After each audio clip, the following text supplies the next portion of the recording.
Hello my dear students, ಹೇಗಿದ್ದೀರಾ ಎಲ್ಲರೂ? Welcome to Pallavi tutorials. ಮಕ್ಕಳೇ, ಈ ಹಿಂದೆ first PUC economics 2024-25 model question ಪೇಪರಲ್ಲಿ ಇದ್ದಂತಹ multiple choice questions, fill in the blanks, match the following, 1 word 2 marks ಕ್ವಶನ್ಸಿಗೆ ಯಾವ ರೀತಿಯಾಗಿ ಆನ್ಸರ್ಸ್ನ ಬರೀಬೇಕು ಅನ್ನೋದನ್ನು ಹೇಳ್ಕೊಟ್ಟಿದ್ದೆ. ಅದಾದ ನಂತರ ಪಾರ್ಟ್ ಡಿಯಲ್ಲಿ ಕೇಳಿರುವಂತಹ ಈಸಿಯಾಗಿ ಕಾಂಪೊನೆಂಟ್ ಬಾರ್ ಡಯಾಗ್ರಾಮ್ನ ಯಾವ ರೀತಿಯಾಗಿ ಡ್ರಾ ಮಾಡಬೇಕು ಅನ್ನೋದನ್ನು ಹೇಳಿದ್ದೆ. ಆ ವಿಡಿಯೋನ ವಾಚ್ ಮಾಡಿ.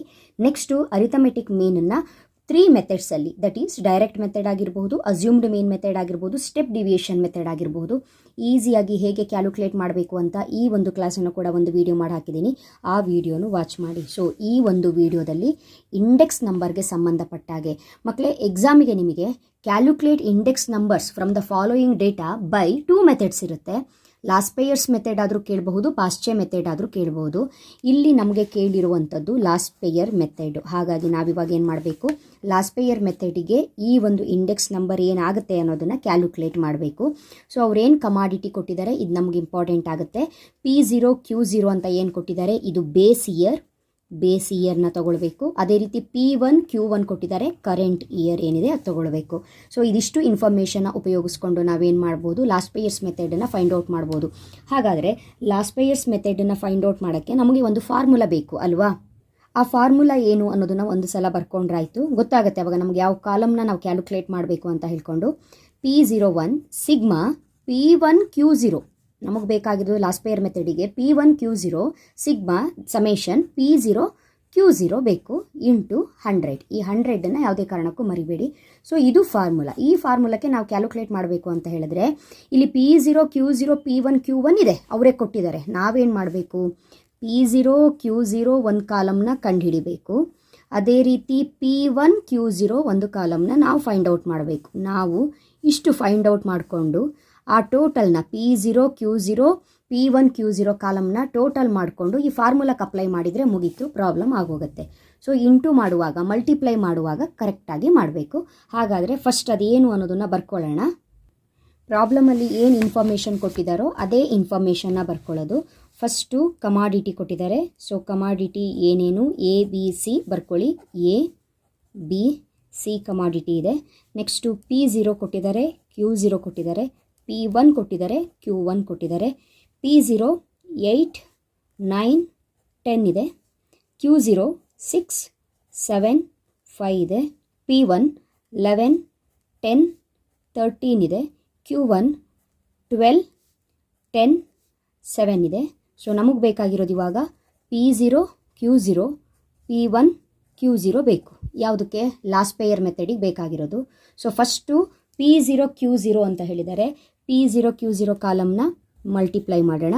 ಆಮೇಲೆ P1 Q0 ಹೇಳಿದ್ದಾರೆ. P1 Q0 ಇದನ್ನು ಮಲ್ಟಿಪ್ಲೈ ಮಾಡಿದರೆ ಆಯಿತು. First P0 Q0 8 48, 9 7 63, 15 50. ಇಷ್ಟು ಬರ್ಕೊಂಡಾಯ್ತಾ? ನೆಕ್ಸ್ಟು P1 Q0 ಹೇಳಿದ್ದಾರೆ. 11 66, ನೆಕ್ಸ್ಟು 17 70, 13 65. ಓಕೆನಾ? ಫಸ್ಟು P0 Q0 ಹೇಳಿರೋದು. P0 Q0 ಇದು 2 ಕಾಲಮ್ಮು. 8 6 48, 9 7 63, 10 5 50 ಆಗುತ್ತೆ. ನೆಕ್ಸ್ಟು ಅವ್ರು ಹೇಳಿರೋದು P1 Q0 11 6 66, 10 7 70, 13 5 65. ಓಕೆನಾ? Next process sigma summation total ಮಾಡಬೇಕು. ಸಿಗ್ಮಾ. ಸೊ ಈ P0 Q0 ಟೋಟಲ್ ಮಾಡಿದಾಗ 161 ಬರುತ್ತೆ. ನೆಕ್ಸ್ಟು P1 Q0 ಟೋಟಲ್ ಮಾಡಿದಾಗ 201 ಬರುತ್ತೆ. ಟೋಟಲ್ನ ಕರೆಕ್ಟಾಗಿ ಬರ್ಕೊಳ್ಬೇಕು. ನೆಕ್ಸ್ಟು ಲಾಸ್ಟ್ ಪೇಯರ್ ಮೆಥಡ್ ಏನಿದೆ ಅದರದ್ದು ಫಾರ್ಮುಲಾನ ಅಪ್ಲೈ ಮಾಡಿ. P01 is equal to the sigma P1 Q0 divided by sigma P0 Q0 into 100. So P1 Q0 ಎಷ್ಟು? 201 ಬಂದಿದೆ. 201. P0 Q0 ಎಷ್ಟು ಬಂದಿದೆ? 161 ಇಂಟು 100. ಕ್ಯಾಲ್ಕುಲೇಟ್ ಮಾಡಿ. 201 ಡಿವೈಡೆಡ್ ಬೈ 161 ಇಂಟು 100. ಆನ್ಸರ್ 124.84 ಬಂದಿದೆ.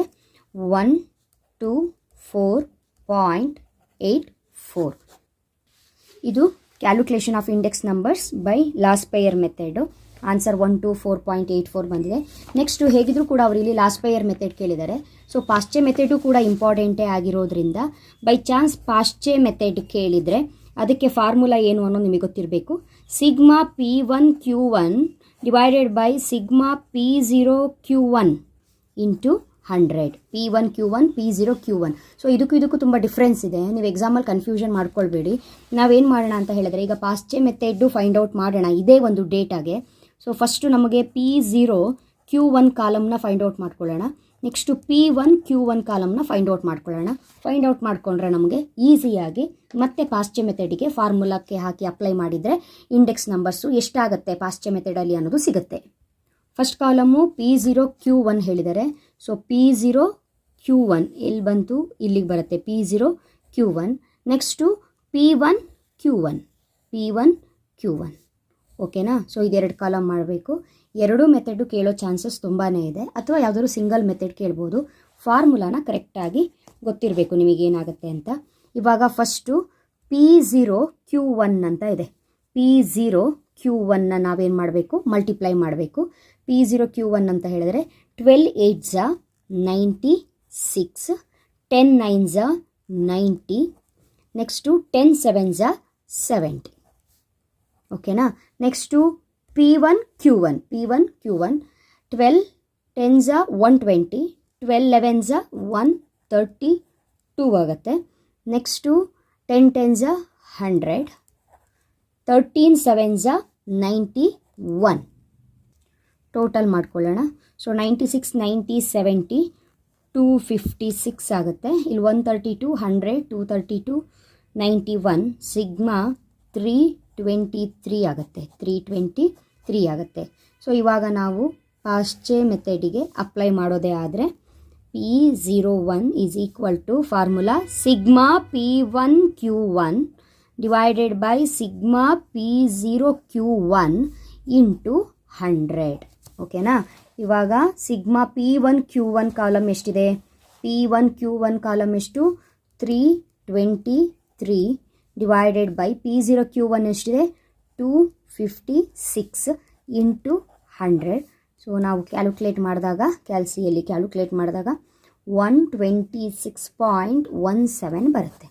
126.17. ನೋಡಿ, ಅವ್ರು ಕೊಟ್ಟಿರೋ ಡೇಟಾ ಒಂದನ್ನೇ ಉಪಯೋಗಿಸ್ಕೊಂಡು ಫಸ್ಟು ಇದು ಲಾಸ್ಟ್ ಪೇಯರ್ ಮೆಥಡು, ಇದು ಪಾಶ್ಚೆ ಮೆಥಡು. ಹೌದಾ.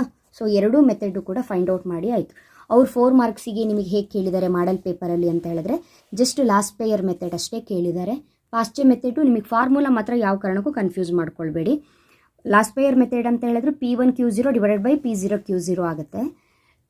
ಪಾಶ್ಚೆ ಮೆಥಡಲ್ಲಿ sigma P1Q1 divided by P0Q1 ಆಗುತ್ತೆ. ಸೊ ಈ ಒಂದು ಫಾರ್ಮುಲಾ ನೀವೇನಾದರೂ ಕನ್ಫ್ಯೂಷನ್ ಮಾಡಿಕೊಂಡ್ರೆ ಆನ್ಸರ್ ರಾಂಗು. ಫಾರ್ಮುಲಾ ನೆನಪಿತ್ತು, ಯಾವ್ಯಾವ ಕಾಲಮ್ನ ಹೇಗೆ ಕ್ಯಾಲ್ಕುಲೇಟ್ ಮಾಡಬೇಕು ಅನ್ನೋದು ಗೊತ್ತಿತ್ತು ಅಂದರೆ ಈಸಿಯಾಗಿ 4ಗೆ ಕೇಳಿದ್ರೆ 4, 6ಗೆ ಕೇಳಿದ್ರೆ 6 ಮಾರ್ಕ್ಸು ಈಸಿಯಾಗಿ ತೊಗೊಳ್ಬೋದು. ಮುಂದಿನ ವೀಡಿಯೋದಲ್ಲಿ ಇನ್ನೊಂದು ಇಂಪಾರ್ಟೆಂಟ್ ಕಾನ್ಸೆಪ್ಟ್ ಒಂದಿಗೆ ಮತ್ತೆ ಸಿಗ್ತೀನಿ. ಅಲ್ಲಿವರೆಗೂ ಚೆನ್ನಾಗಿ ಓದ್ಕೊಳ್ಳಿ. Thank you. All the best.